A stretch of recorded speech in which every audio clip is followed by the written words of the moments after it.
Chris from the Hagen Factory. So this week, as you can see, we've had the Velo out and about.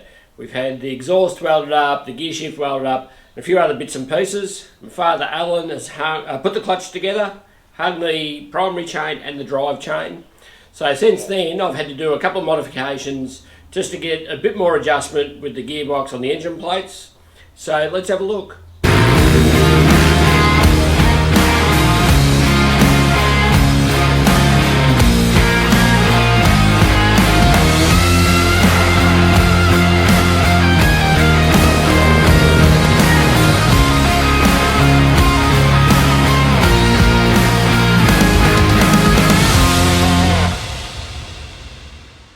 Righto, so as you know, the Velo's been out for a while now. We've had our mate Will weld everything up for us. Will's absolutely amazing. We better go around there and do a bit of a story on Will, I think, at some stage, and about what he builds. It is quite amazing for his age. He knows such a lot. He's an excellent tradesman, and he does a lot of great work for us. Without Will, we'd be in all sorts of trouble. So keep at it, Will. You're doing a great job. But I'll show you a few photos of what he's done. I'll have to clean that up a little bit, just paint it really. Will finishes off everything perfect. So let's have a look.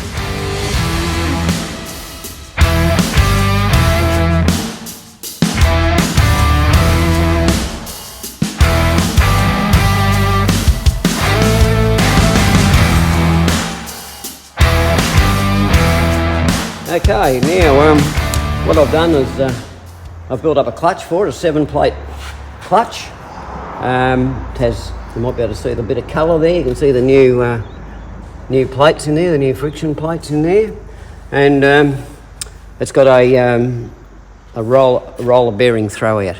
Excellent. In the clutch. It seemed to go together quite well. It's got slotted steel plates in it as well, so that should help things along a bit.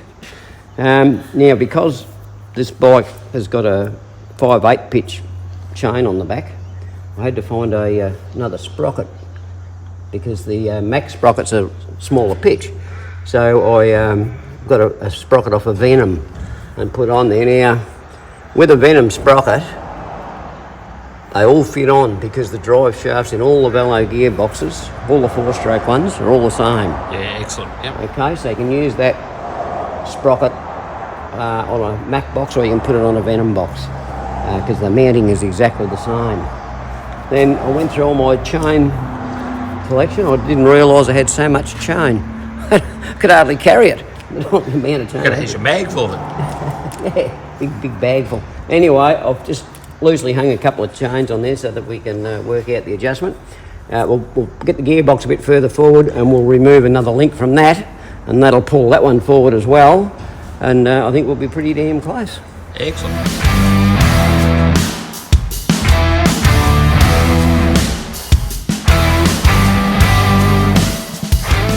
Right, to make it so we can take the extra links out of the chain, I have to remove some more material here at the gear stick that Will's welded up. And we should be able to take a bit out of there, and we should be able to get, hopefully, I don't think we'll get 10 mil, but we'll get pretty close. So let's have a look at that.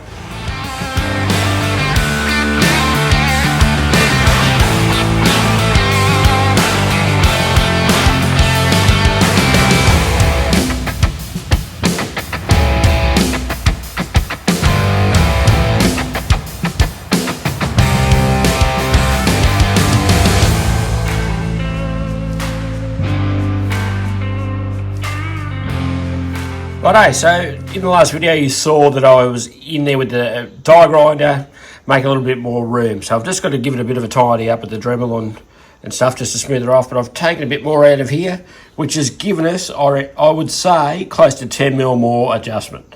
I'll have to put the gear stick back in, I'll have to give it a coat of paste that's been welded up, but we're looking really good. So that means we can take a full link out of the primary, and we should be able to take a full link out of the drive chain as well. So let's have a look at that.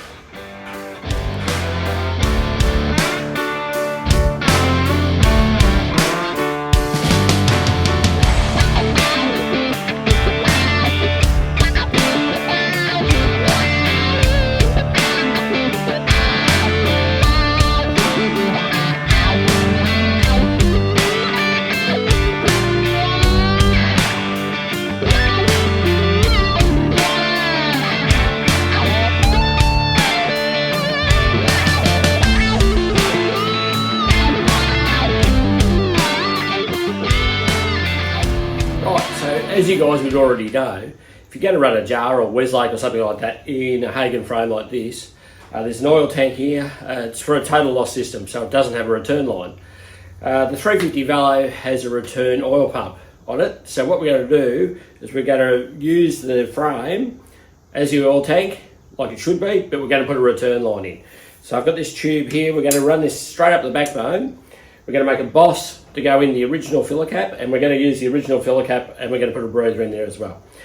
Once we run this down here under the seat, then we'll just run a rubber line down to the oil pump, and we'll run a bit of clear up the front here to our boss, so we can see the oil returning, or you can take the cap off and see it returning.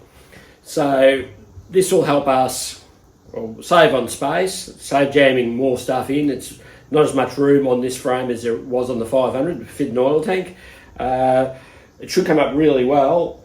The oil tank on the 500 holds about 750 mils, maybe 800 at the most.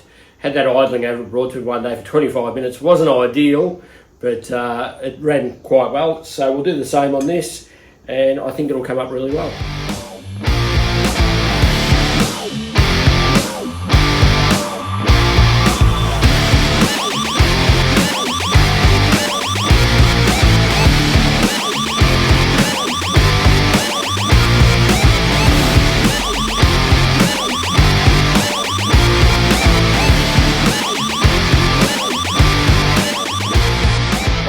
Same as every other week. If you like what you see, like, subscribe, tell your friends, tell everybody. Let's bring Hagens back.